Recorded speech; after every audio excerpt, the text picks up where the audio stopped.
You know, I should have seen this coming, that this book would make its way back to ableism.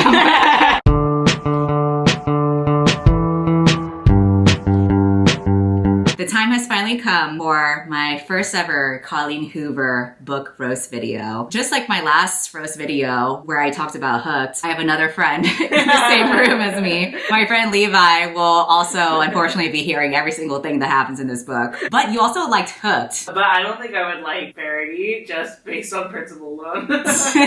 So this is my first Colleen Hoover. I was curious about picking her up because I wanted to see what all the fuss is about. This is a psychological thriller book, which is true because it also made me wonder if I should seek psychosis while reading. As always, I must be compensated for my suffering, so this video has been kindly sponsored by G2A. G2A is a marketplace with digital products, so it's basically like Amazon, but it's specific to games and software. They have a huge variety of games and gift cards, so anyone is bound to find something interesting. They even have this cool section for inclusive games too, so I actually really like that. Not only can you dive into these stories with more diversity, there's even games with accessibility options for people with visual or hearing impairments. The most notable game that I see coming out soon over the summer is Diablo 4. It's an action RPG, so if you are a fantasy nerd who loves role-playing, this is definitely gonna be up your alley. The graphics are gorgeous. I was actually watching the trailer the other day and it felt like I was literally watching a movie. So if you're interested in checking that out, or pretty much any of the games or gift cards or digital products that G2A has, I'll have a link in my description below. They have a special discount starting from the 20th of May, so I highly recommend that you take advantage of that deal if you're interested. And now let's go ahead and dive into Colleen Hoover's book. Before we even get into the story, I want to point out the dedication in the beginning of the book. This book is dedicated to the only person this book could possibly be dedicated to. Taryn Fisher, thank you for accepting the darkness in people as much as you accept their light. This should have been the clue. This should have been the fucking clue from the very beginning. I don't think I've ever met anybody who actually likes Taryn Fisher's book. If you don't know, Taryn Fisher is the author of The Wives, which is a book that I have done another roast video on. If Verity gives you a migraine, The Wives would give you a lobotomy. That was how unhinged it was. The whole premise is that it's about a woman who's in a relationship with a man who has two other wives, and you just go on this whole journey of all these women thirsting after a man who has barely any personality, and there's a whole bunch of gaslighting, very stereotypical tropes about women being crazy, very unnecessary innuendo and graphic scenes and sex that is not written that well. Again, this should have been the clue from the very beginning of this dedication. I was about to be gaslit, bamboozled, and led astray. I was gonna read about the most unhinged bitch lusting after the most basic man. This book follows our protagonist, who is a writer. It starts with her seeing a random pedestrian get hit by a truck and die, and she gets splattered with blood. There's a handsome man that happens to be there, and he offers his clean shirt off her back, so they go to some random Starbucks nearby so that she can change clothes. And that's basically their meet cute. The pedestrian that dies has no relevance to the story. He just dies and everyone moves on and nobody ever talks about it or is traumatized or anything like that. It's just a way to start the book off, I guess. Already, when the main girl meets the main guy, whose name is Jeremy, you can tell she's already very attracted to him. His eyes match the tie he just shoved in his pocket. Chartreuse. He's handsome, but there's something about him that makes me think he wishes he weren't. Almost as if his looks might be an inconvenience to him. A part of him he doesn't want anyone to notice. He wants to be invisible in the city, just like me. Realistically, how would you even be able to tell that? The writing does nothing to show any expression he makes or any feature he has that would make her think he doesn't want to be handsome. He is just a blank face like Slender Man, and yet somehow she's projecting all of that. So after they meet, they start to make some small talk, which involves him revealing that he had recently pulled his 8-year-old daughter's body out of a lake 5 months ago. He also lost both of his twin daughters within 6 months of each other. She similarly reveals that her mom died last week from cancer. They feel kind of more bonded now. So they separate after that incident, but soon later, they find out that they're headed to the same meeting in this publishing company. The main guy turns out to be the husband of this woman named Verity. She's the super famous author, but now due to a recent accident, she is no longer able to write her 3 remaining books in a very popular series. This is a series of thrillers where all of the stories are told from from the villain's point of view. And the reason why they're having this meeting is because the author's team and Jeremy wants the main girl to take over as the ghostwriter for Verity. She's kind of shocked by this. She doesn't know what to do. She asks to speak to Jeremy privately, and this is where he reveals that the reason why she was chosen specifically to be a ghostwriter is because the wife, Verity, had read the main character's books before, and she loved it. She said that this girl was going to be the next big thing, and she thinks that their writing styles are very similar. So this is why he sought after her specifically. And the reason why Verity is not able to write the rest of the books is because she got into a car accident. He tells her that she can ask for a higher number for what she's getting paid. She can write under a pen name so she can stay anonymous. And the deal is she will get paid $500,000. Since the main girl is currently facing eviction, she agrees on the deal.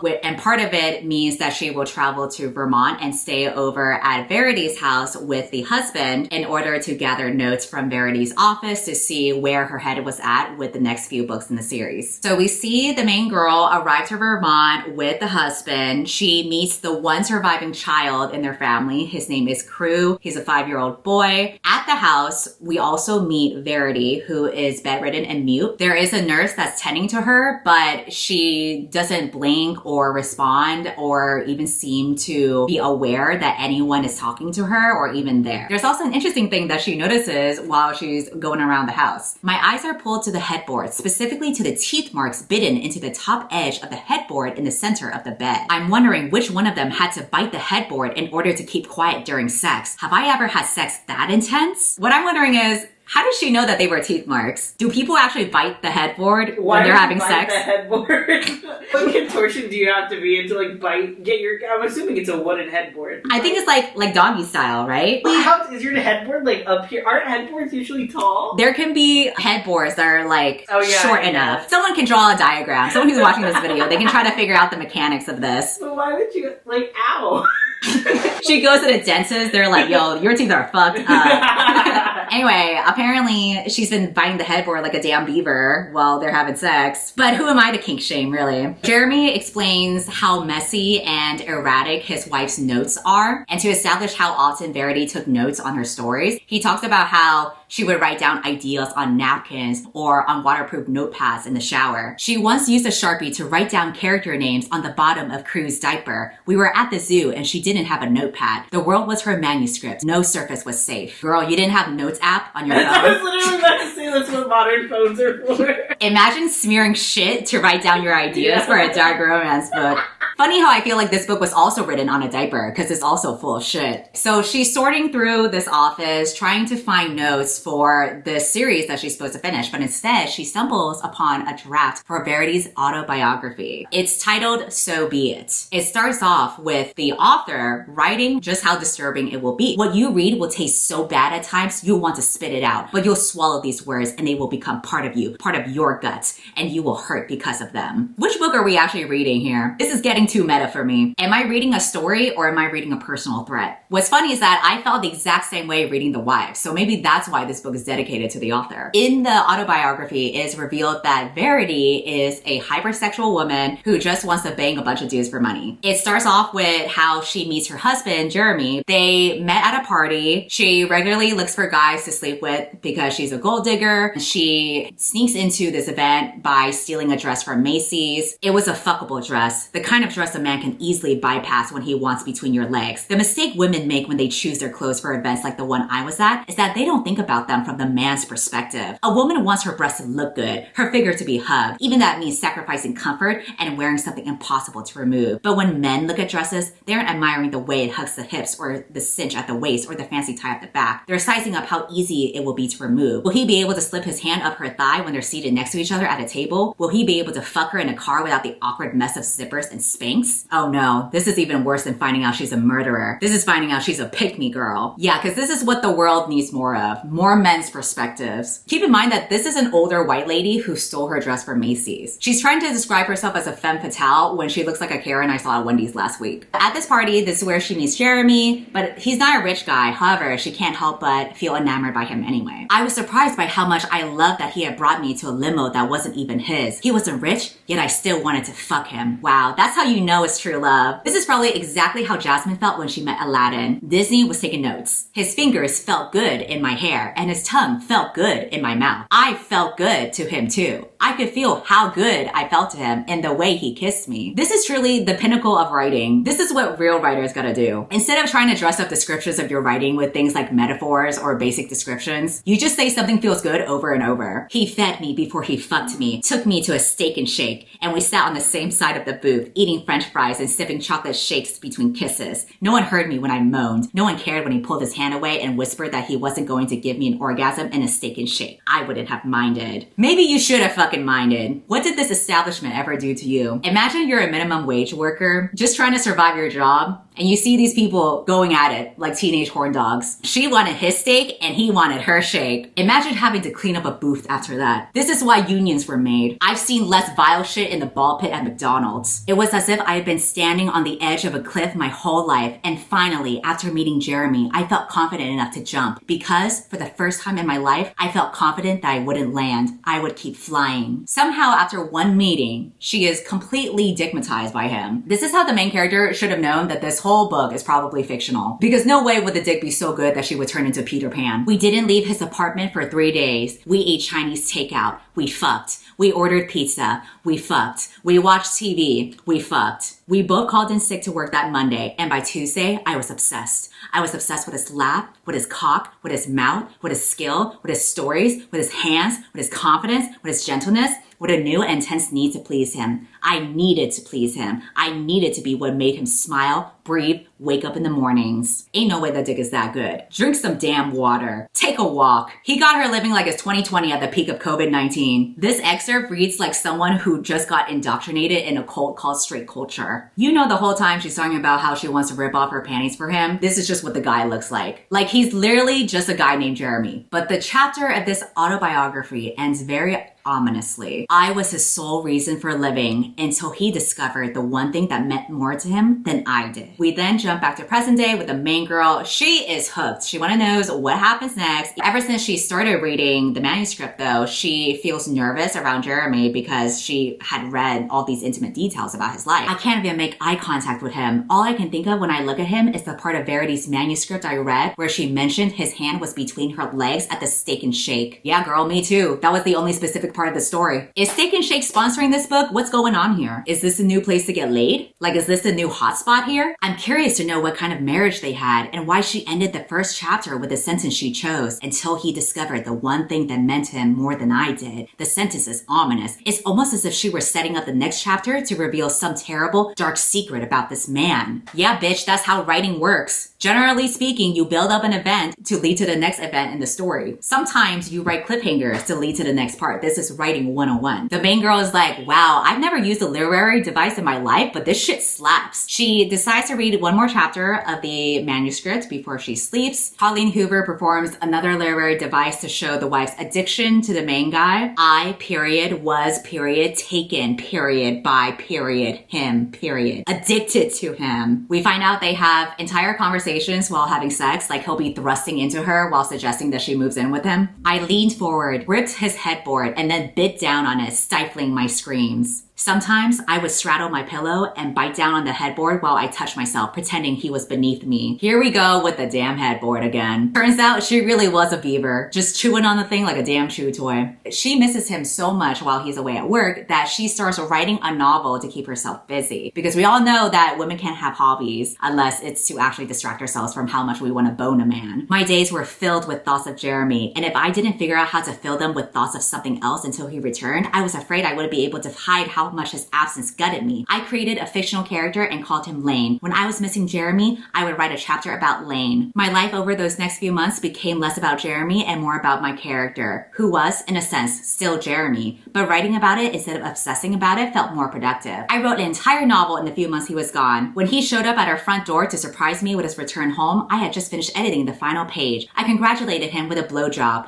It was the first time I swallowed. That's how happy I was to see him. I mean, they say there are 5 love languages, but really there are 3. Suck, fuck, and swallow. At least she didn't give him a blowjob in the middle of a war, unlike some books. She has some decorum here. When I let him come in my mouth, I had no idea how much there would be, how long I would have to continue swallowing. Keeping my composure was tough while his dick was in my throat, drowning me. I just want to know, why do we need to know this information? What is the purpose? He has a full tank? You emptied him dry? You slurped him up until his dick was nothing left but a raisin? I think before this author writes any sentence, she needs to think, is it true? Is it helpful? Is it inspiring? Is it necessary? Is it kind? So Jeremy's excited that she finished her manuscript. He grabs it to run to the bathroom and read it. He slipped into the bathroom and locked the door. I beat on it. Jeremy, I yelled. No answer. He ignored me for 10 minutes as I tried to pry open the door with a credit card, a bobby pin, promises of another blowjob. Yup, that's the #1 way to open a door. Forget open sesame, you just gotta say nut in me. Then those doors were part wide open, just like her vagina. He tells her that they should get married, to which she asks, why? He says, because I'm your biggest fan. I laughed, but then his smile disappeared and he started to fuck me. Hard, fast thrust that he knew would drive me crazy. It's the way this man has no sense of transition. There's like no easing into it. He's like, ha ha, enough. Being a normal person is over. Let me thrust into you now. When he finished, he reached to the floor for his jeans. He crawled back on top of me and lifted my hand, then slipped a ring on my finger. He had planned to ask me all along. He proposes to her right after sex, because when else would he do it? It's not like they do anything else with each other, like have a normal conversation. And here's where it gets real. The guts of my autobiography. This is the point when other authors would paint themselves in a better light rather than throw themselves into an x-ray machine. But there is no light where we're going. This is your final warning. Darkness ahead. I like how this author feels compelled to end her chapter talking to the audience as if they're going on the Star Wars ride at Disney World. Like most authors would try to actually just convey whatever you're gonna be feeling, but instead she just tells you what you should be feeling. No wonder she's such a talented, renowned writer. So the main girl starts to have some shady thoughts about the wife, specifically about the situation that Jeremy is in, where the wife is basically unable to respond to anything, basically catatonic, and he has to take care of her the whole time. I can't help but wonder how Jeremy is handling all this. He's a concrete pillar on the outside, but the inside has to be hollow. It's disappointing knowing this is his life now, caring for an eggshell with no yolk. I'm not trying to be harsh. I'm just ... I don't know. I feel like it would have been better for everyone if she hadn't survived the wreck. What a metaphor. The only eggshell with no yolk that you should be concerned about is your brain. She starts to feel like Verity is staring at her, which creeps her out. She's staring straight at me. I jump up and the desk chair moves backward across the wood floor. Verity's looking right at me through the window. Her head turned towards me, her eyes locked on mine. Yeah, bitch, maybe she heard your egg yolk comments and didn't appreciate the ableism. She's like, I'm about to scramble your eggs, bitch. The only breakfast allowed in this house is my unseasoned, untoasted white bread of a husband. But the main girl can't help but feel attracted to Jeremy anyway. I'm finding it hard to comprehend anything because Jeremy took his shirt off a few minutes ago, and while I've seen him take his shirt off before, I've never seen him without an undershirt. His skin is slick from the sweat he's worked up over the past 2 hours of being down at the dock. When he yanks at the wood with the hammer, his muscles stretch across his back, and I immediately recalled the last chapter Verity wrote. There were so many intimate details about their sex life, and from what I read, it was very active. More so than any of the relationships I have been. It's hard looking at him and not thinking about sex now. Not that I want to have sex with him, and not that I don't. This whole description of him just chopping wood reminds me of that one TikTok. So you wanna live long, so you wanna be free. Later on, the main girl sees that the son, Crew, is waving at the window at the mom, Verity, and she's questioning whether Verity was at the window or not because she's supposed to be contained to her bed and not be able to move at all. Some other suspicious things have happened too, like the nurse claims that she turned on the TV before she left, but when the main girl returns to a room where Verity was, she sees that the TV is not turned on, meaning that someone must have turned it off. Just things like that kind of give her the heebie-jeebies. And what do when you're afraid of a woman? You decide to read her poorly written manuscripts even more. Verity continues on to talk about how she gets jealous of her kid. This unborn child is stealing Jeremy's attention and love from her, which is a weird mentality, but okay. I felt something foreign and my stomach was slightly protruding. I was disgusted. I vowed to start working out 3 times a day. I had seen what pregnancy could do to women, but I also knew most of the damage was done in that last trimester. If I could somehow figure out how to deliver early, ...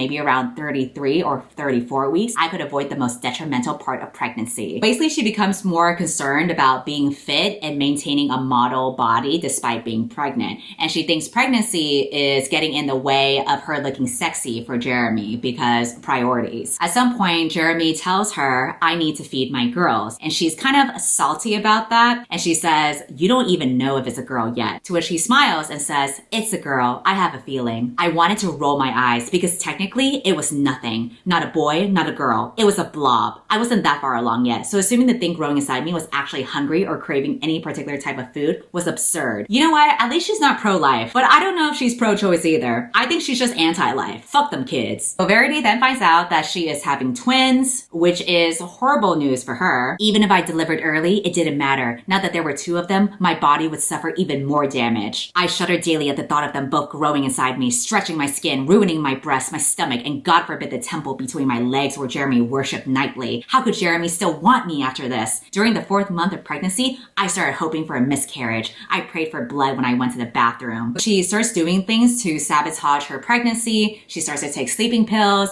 She drinks wine, and she gets really mortified whenever he touches her stomach during sex. Did you feel that? He asked. His eyes were dancing with excitement. He wasn't hard anymore. He was excited for reasons that had nothing to do with me. He wasn't hard anymore. No, God forbid. And then she asked him, do you love them? He smiled because he thought I wanted him to say yes. I love them more than anything. More than me? Different from you. She says, different, yes, but more? And he kind of hems and haws over it, but then he says, yes. His reply crushed me, suffocated me, killed me. But that's how it should be, he said. Why? Do you feel guilty because you love them more than me? I didn't answer. Did he really think I loved them more than I loved him? I don't even know them. My love for you is unconditional, I said. He smiled. No, it isn't. I could do things you would never forgive me for, but you'll always forgive your children. He was wrong. I didn't forgive them for existing. I didn't forgive them for forcing him to put me third. I didn't forgive them for taking the night we got engaged from us. They weren't even born yet, but they were already taking things that had once belonged to me. Dude, imagine having beef with an embryo. She's passing by all these Planned Parenthood protests where they hold up the signs of an unborn baby, and she's just punching through the signs in a fit of rage. So this is where the book gets extra triggering, because then after he falls asleep, she goes to the bathroom. She attempts to abort the daughters with a wire hanger. She crawls back into bed. I didn't move because I wanted to be in the bed with him when it happened. I wanted to wake him up frantic and show him the blood. I wanted him to panic, to worry, to feel bad for me, to cry for me. To cry for me. Bitch, why would anyone feel bad for you? There is no way the guy's dick would be that good to the point where you're resenting your children and being jealous. His name is Jeremy. No one who's named Jeremy is gonna have life-changing dick like that. So then we get back to the main girl's perspective. She also fears judgment from the nurse that's hanging around the house. I'm not sure why she dislikes my presence, but I can see how being protective of her patient would mean judging another woman who is staying in her invalid patient's home. I'm sure she thinks Jeremy and I lock ourselves in the master bedroom together after she leaves every evening. I wish she were right. Bitch, he's married and his wife is catatonic. Stand up. Also, Jeremy is not that great of a catch for both women in this book to be acting up like this. This whole book is not actually a thriller. It's just a bunch of mediocre sex with Jeremy from both perspectives. So later on, the main girl and Jeremy go to Target together to go shopping, which is basically like first base for straight couples. He does things for her, like open the door for her, grabs her hand to help her out of the car. I tense up because I can't prevent my reaction to his touch. I want more of it when I shouldn't want any of it. Does he feel the same around me? Sex for him has been out of the picture for quite a while now, which leads me to wonder if he misses it. That has to be a hard adjustment. To have a marriage that seemed to revolve around sex in the beginning, only to have sex ripped out the marriage overnight. Why am I thinking about his sex life as we're walking into Target? I don't know, bitch. You tell me. You're the one with your panties in a twist while you're browsing the dollar bin. You take that shit to Walmart, not Target. Do you like to cook? Jeremy asks. I don't dislike it. I've just always lived alone, so I don't make meals very often. What's your favorite meal? Tacos. Simple enough.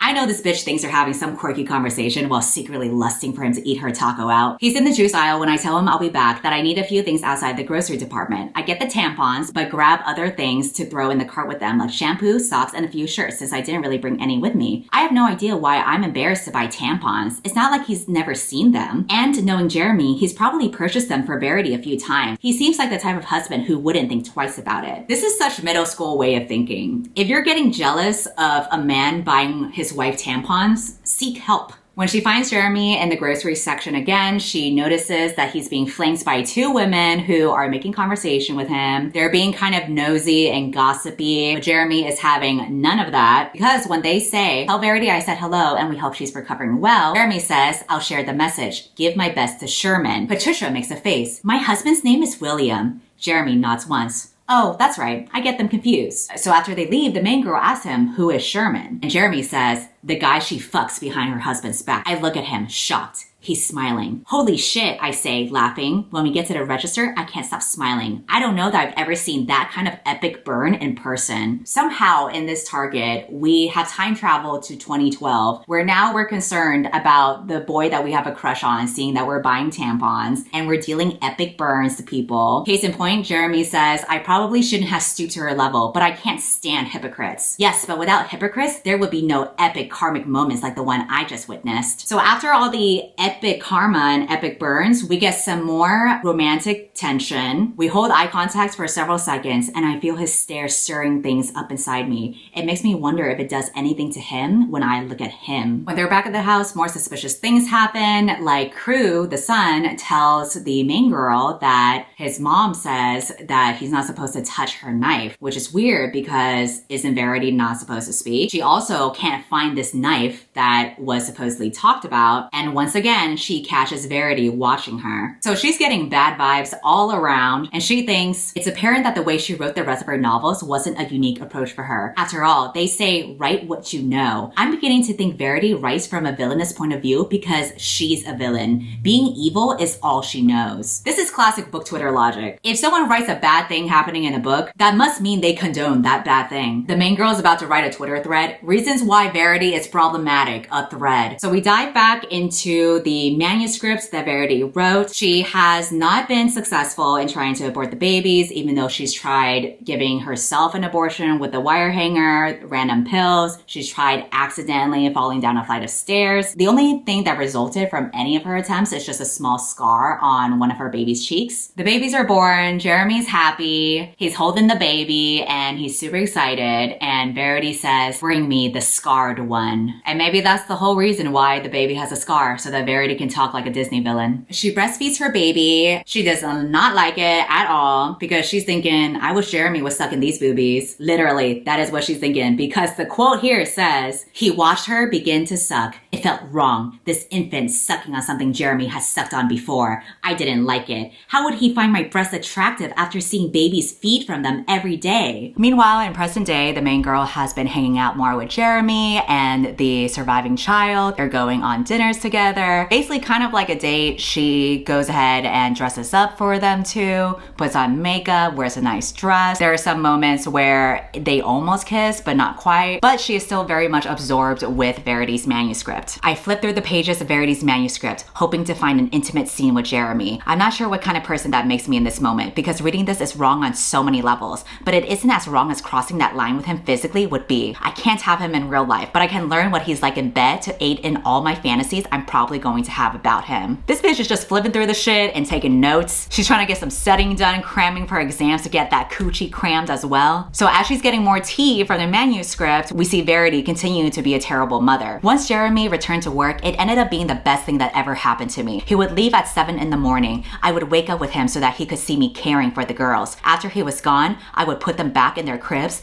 unplug their monitors, and go back to bed. This bitch is acting like a remote worker working from home. She's taking a page out of my book. The girls would sleep fairly well at night due to the exhaustion from crying all day, but the crying was probably good for them. I was able to write most nights while everyone slept, so I was even ahead career-wise. The only place I was lacking was in the bedroom. I hadn't been cleared to have sex from my doctor yet, as it had only been 4 weeks since their births. I had tried the night before to have sex with him, but Jeremy was worried he would hurt me. He had read online that he couldn't even so much as finger me until we got the okay from my doctor, and that appointment was still 2 weeks away. He refused to have sex with me until a medical professional approved it. I didn't want to wait that long though. I couldn't. I missed him. I missed that connection with him. Jeremy woke up that night at 2 in the morning because my tongue was sliding up his dick. I'm almost positive his dick was rock hard before he was even fully awake. So this man is just trying to be a responsible father and not trying to hurt his wife. Meanwhile, he's getting jump scared in the middle of the night with her slurping. But Because he is a simple man named Jeremy, of course, he succumbs very easily. It was as if my tongue had driven him to a point of madness because he was pounding into me so hard, it actually did hurt. It lasted almost an hour and a half because as soon as he finished, I sucked him off until he was hard again. Both times we fucked, we never said a word. I knew then that it would be okay. We would be okay. Jeremy still worshipped my body as much as he always had. The girls might have taken a lot from us by then, but his desire was the one thing I knew would always be mine. Yeah, I would hope his desire is only for you and not for his children, because that would be fucking weird. Anyway, back to the main girl perspective. She is just basically using this manuscript as a new spank bank because she takes some inspiration from what she's reading. I crawl onto the bed and lift up onto my knees as I face the headboard. I straddle a pillow and imagine being in this position, sprawled over Jeremy's face as I grip the headboard. I close my eyes and slide a hand up. Oh, I think maybe that's how the teeth got on the headboard. What? So it doesn't have to be doggy style. You could sit on the guy's face and the headboard is there. Yeah, I don't think my first thought would be to bite a famously, like, insanely hard object. Furniture is expensive. That, and I feel like it would hurt your teeth. You would chip a tooth. Yeah, you're just that. like going and you're like, oh fuck, oh my god. Well, somehow the main girl was able to figure out the exact position needed to bite the headboard because she copies the same position. I close my eyes and slide a hand up into Jeremy's t-shirt, imagining it's his hand that drags up my stomach and caresses my breast. Not her trying to imagine herself biting on the same teeth marks on the headboard like she's measuring her teeth for dental dams. My thing is, like, you're in a house that you own. It's not like we're here where the walls are made of paper. Why wouldn't you just scream? Why would your first instinct be to bite the headboard? That's so insane to me. Maybe that's the fun of it. Maybe she's like, I want to roleplay as a gopher. Anyway, after the main girl gets that out of her system and gnaws down the headboard until it's a fucking stick, she wakes up later in Verity's room. So she must have sleptwalked there. She doesn't remember what happened. All she remembers is waking up and being scared and screaming. There was blood all over her blanket and pillow and mattress and herself. But Jeremy is there to comfort her. Then as we read more into Verity's manuscript, there is a point where she starts to finally connect with one of the twins. This happens because she has a dream where one of her twins gets hurt. In her dream, she felt so sorrowful about that. And then she woke up and she was like, oh my God, I have feelings for them. Literally, she wonders, had I finally connected to them, to Chasten at least? Was this what it felt like to be a mother? To love something so much the thought of it being ripped away from you causes physical pain? It was the most I had ever felt since the girls had been conceived. There's not really an explanation for why she suddenly develops this maternal love for one of the twins, but this also fuels this paranoia that perhaps the other twin, Harper, would try to kill Chasten one day. And she also, at the same time, doesn't want to admit what's going on inside her head to Jeremy, because if she admits that she's finally having maternal love for one of her daughters and doing like the bare minimum, that would also mean explaining that she didn't give a shit about them in the first place. So what's the best distraction for this for Jeremy? A blowjob. I had to do something, preoccupy him so he wouldn't ask too many questions. I knew from experience that Jeremy couldn't get the truth out of me if I had his dick in my mouth. This is a foolproof plan. Even the FBI can't crack her as long as she has a dick in her mouth. Sorry, can't speak the truth. Too much cock in my mouth and muffles my speech. So then while she's sucking dick, she gets a little curious about other people who have been sucking dick. And she says, how many women have sucked your dick? And he says, I don't know, I've never counted. And she says, that many? If it's not an immediate answer, that means it's more than 5. And he says, definitely more than 5. And she says, more than 10? Maybe, possibly, yes. It's odd how that didn't make me jealous, but 2 infants could leave me seething. Maybe it was because the girls were currently in his life, but all his past whores were just that, ... in the past. Not this bitch comparing her own daughters to whores in his life, but baby steps because at least she somewhat cares for like one kid now. I don't know why I got so much pleasure out of pleasing him, but I liked him more than being pleased. That's probably defined in the love languages or some bullshit. My love language was acts of service. Jeremy's love language was getting his dick sucked. We were a perfect match. I mean, I guess that does check out. Maybe love can really be that simple. However, their sexy times get interrupted when one of the babies starts crying. She feels him growing softer inside her, so she pulls the plug out of the back of the baby monitor, but they can still hear the cries coming from down the hallway. And Jeremy says that he'll go check, but she pulls him back onto bed and climbs on top of him. I'll go when you finish. Let her cry for a few minutes. It's good for them. He didn't seem comfortable with that, but once my mouth was back on his dick, he accepted it. Life really can be that easy for people. This is literally how she solves every problem in her life, a dick in the mouth. So then she gets up to go ahead and take care of the baby. She actually looks forward to it because she thinks it's the daughter that she likes, but unfortunately, it's the one that she doesn't like. So she's like, ugh, shut up, bitch. Literally, she's thinking, shut the fuck up, while the unwanted daughter is crying. So then we get into like another dark scene where, because Verity had dreams of Harper, the unwanted child, killing Chasten, the baby that she does like, she attempts to kill Harper by forcing her to swallow her own vomit. But then Jeremy enters the room around that time and stops her before she gets successful. And now the vibe is kind of off, because one moment you could be having sexy times, and then the next moment you see the girl that you're trying to bang literally try to choke out a kid. Doesn't really set the mood for you. So now he's kind of pissed off, and she's trying to make up for it by making him dumplings. Whatever it was that had irritated him with me, I was positive it was something a bowl of dumplings and a good fuck would help him forget. Well, believe it or not, the plan does not work. They have a tense conversation. She says, be a man and tell me what your problem is. His fist clenched and then unclenched. Then he stood up and slapped his bowl, sending it across the table and all over the dining room wall. Not the dumplings! But Verity is able to think quick on her feet because she decides that her defense for her behavior is because she suspects Harper has autism. I wasn't going to mention this because I didn't want you to worry, but one of their daycare teachers told me she thinks we should have Harper tested for Asperger's. Jeremy's concern grew tenfold in that moment. I tried to subdue that concern as quickly as possible. I've called a specialist already. At least I will put a call in tomorrow. They're going to call back when they have an opening. Does she call it Asperger's? Yeah. They haven't called it Asperger's in like 6 years. You think Colleen Hoover would be up to date with But they definitely stopped calling it Asperger's like a long time ago because it's named after a eugenicist. Did not believe in the equality of these people. So they switched it to just be included under autism. You know, I should have seen this coming, that this book would make its way back to ableism. She's like, how can I distract my husband from me almost killing my baby? I know, I'll say she has autism. And then the main girl finally thinks what we've all been thinking. It's been another week of reading Verity's manuscript, and I'm bored. I'm finding it repetitive. Chapter after chapter of detailed sex with Jeremy, very little to do with her children. She wrote 2 paragraphs about Crue's birth, but then went on to talk about the first time they were able to fuck after Crue was born. Bitch, I'm finding it repetitive too. What are we reading all of this for? Like, what was the point? What is the purpose of all of these descriptions? I hit a wall today. I'm burnt out from working so much these past 2 weeks, and I could read more of Verity's autobiography, but I'm really not in the mood to read about all the ways Verity can suck her husband's dick. Then why are we reading this if you're not in the mood to do so? So present day, Jeremy reveals that Verity actually never read the main girl's book, and he was the one who read it, and he loved it, so he had picked her to actually write the book in Verity's place. This, of course, makes the main character feel even more special, which also means that she feels even more resentful about his situation being chained to Verity in a sense. Is this how he's going to spend the rest of his life? Giving up huge parts of himself to care for a woman who is just a shell of the person he married? I understand he made vows, but at what cost? His entire life? People get married assuming they'll live long, happy lives together. What happens when one of those is cut short, but the other is expected to live out those vows for the rest of their life? I understand feeling this way when the wife is a piece of shit like Verity. However, this logic feels unethical to me considering the statistics that the majority of men leave their wives when they fall chronically ill, to the point where nurses have to warn women when they start feeling ill. So it's not a good look,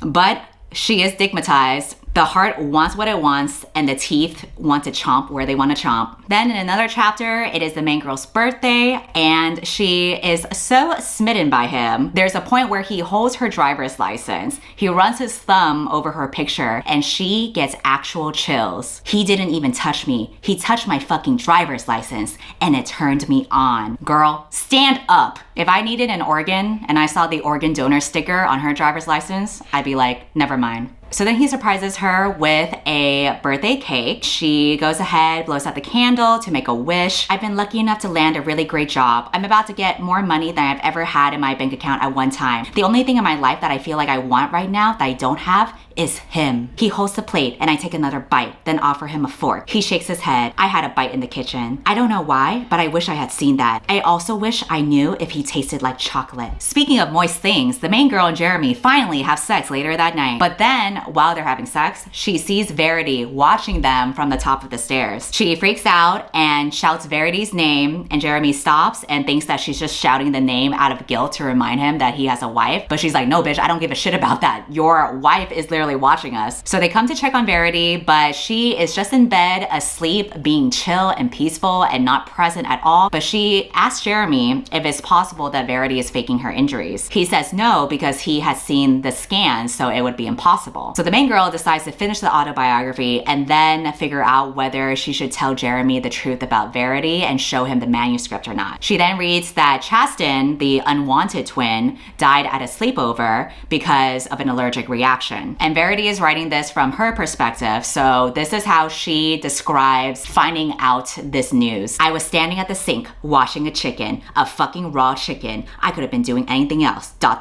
watering the lawn, writing, knitting, anything else. But I will forever think of that fucking disgusting raw chicken when I think about that moment we were told we lost Chasten. The phone rang. I was washing the chicken. Jeremy answered it. I was washing the chicken. He raised his voice, still washing the fucking chicken. He was in the hallway gripping the doorframe like he was going to fall to his knees if he didn't. I was still washing the chicken. Tears were streaming down my cheeks. My knees were weak. My stomach began to lurch. I vomited on the chicken. So after that, Verity becomes convinced that Harper played a role in the death of her sister because Harper was there at the sleepover, and she claims that she didn't know that peanuts were in the snack that the other sister would be allergic to. But Verity is skeptical. However, she is even more concerned that Jeremy is too caught up in this annoying thing called grief instead of having sex with her. I miss Chasten, obviously, and I was saddened by her death, but there was something unpleasant in how hard Jeremy took it. He was devastated, numb. After she'd been dead for 3 months, I was growing impatient. We'd only had sex twice since her death, and he hadn't even kissed me with tongue either time. So then in present day, the main girl is briefly left alone with Verity, who she decides to confront. First, she throws a ball in Verity's direction, like she's a dog, but Verity does not flinch. And then she goes up to Verity and says,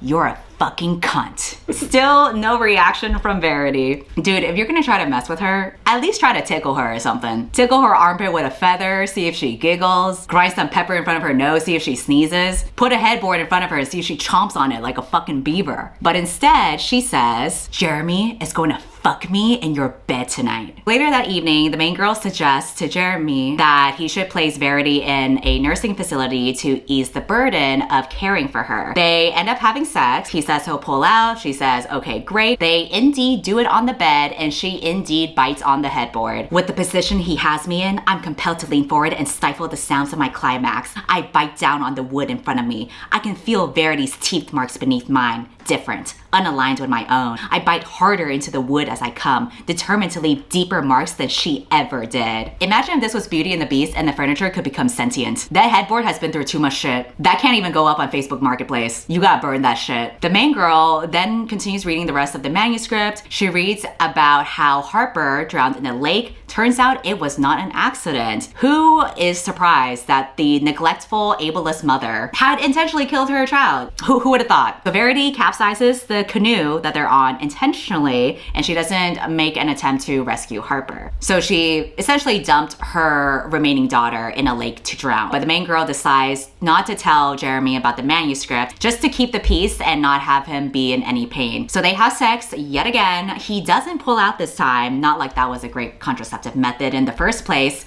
but the main girl decides to keep his semen. I want to give him what she never did. He deserves to be with someone who will put her love for his children before anything else. I pull the pillow off my face and I place it under my hips, lifting them so that everything he just left inside me doesn't seep out. So then later, when she is alone with the remaining son, Crew, she asks him questions about the day of Harper's death because he had been there. Then Crew accidentally cuts himself with a knife, so Jeremy takes him to get stitches and leaves the main girl alone with Verity. But she's really spooked out because she doesn't want to be alone with this woman, so she places a baby monitor in Verity's room and she locks the door so that she can leave, and then she watches the monitor while she reads the last chapter of the manuscript. And in this, it ends with Jeremy questioning whether Verity was involved in the death of Harper, because one of the things that Verity told told Crew was to hold his breath when they were about to drown. And he had told Jeremy that. So that was when they both knew this whole relationship is over. No matter how hard I tried to convince him, ...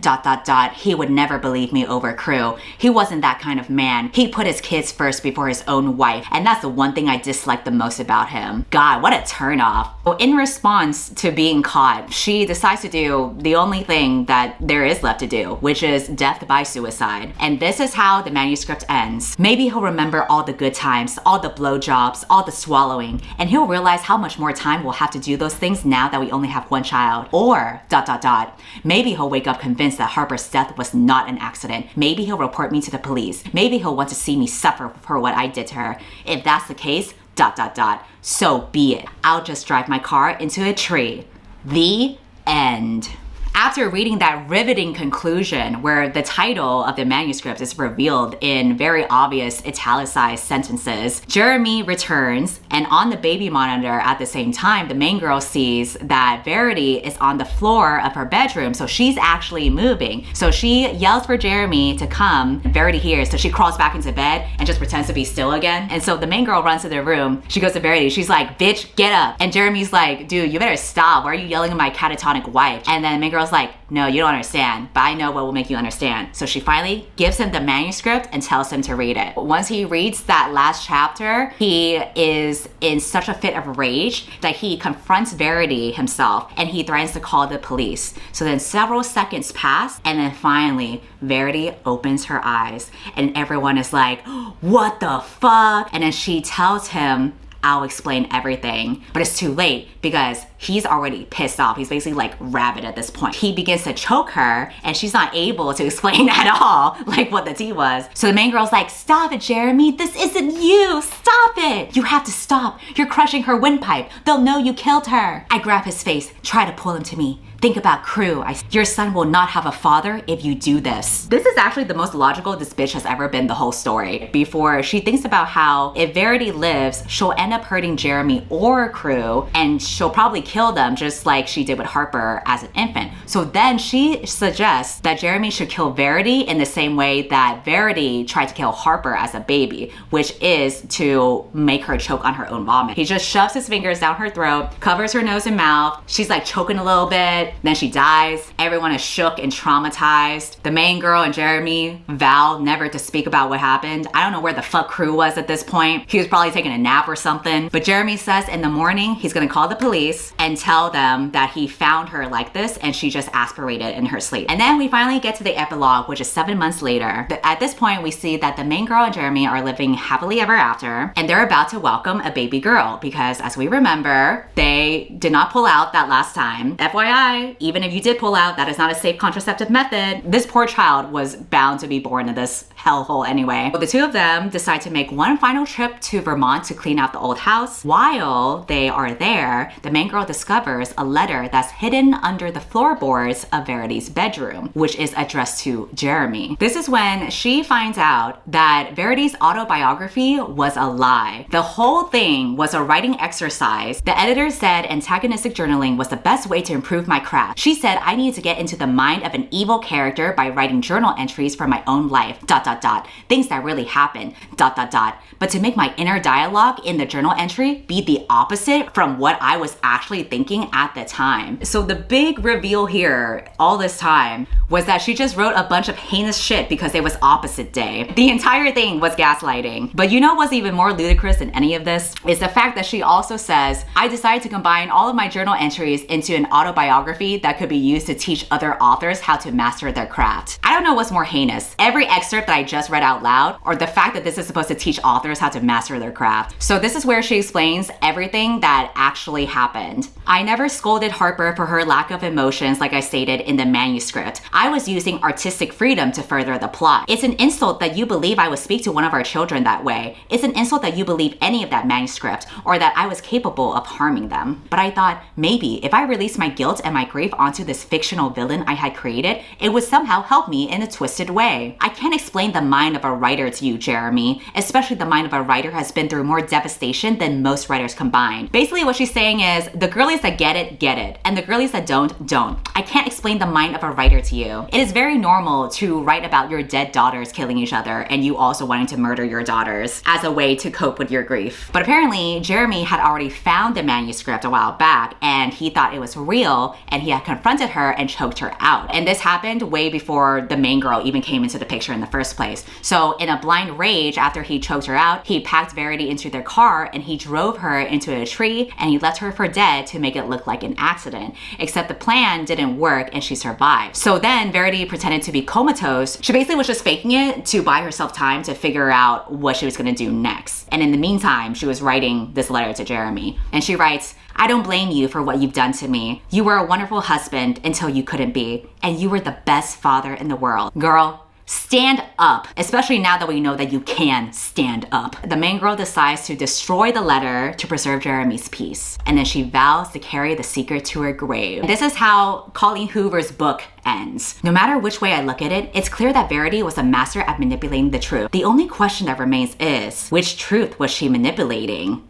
The end. Oh my god, so crazy. Who is the real Verity? This book really leaves you wondering, was she truly a murderous psychopath? Or was she just a writer who was processing her grief? What's crazier is that I don't give a shit either way. Who the fuck cares? By the end of the whole letters, I was like, I don't give a fuck if this or the manuscript is real. The only takeaway that I have from this book is that I understand why this author is friends with Taryn Fisher, who is the author of The Wives, because that book also thinks gaslighting is a good story. These girlies literally write the most heinous shit and then their twist is, JK, it's not true.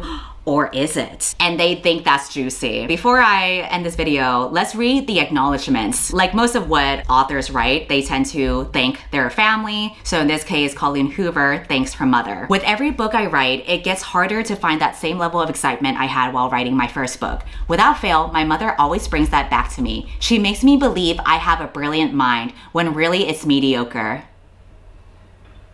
The second part that I highlighted from acknowledgements is when she thanks the bloggers and she says, I'm sorry the arcs for this particular book were such a hot mess. That happens when you don't finish the book until 4 days before release. Colleen Hoover may have put this in her acknowledgements, but for my own sanity, I will not be acknowledging it. I will just read this shit out loud to you and let you take what you will from it. I'm gonna go bite my headboard now. Go ahead and unsubscribe from my channel and goodbye.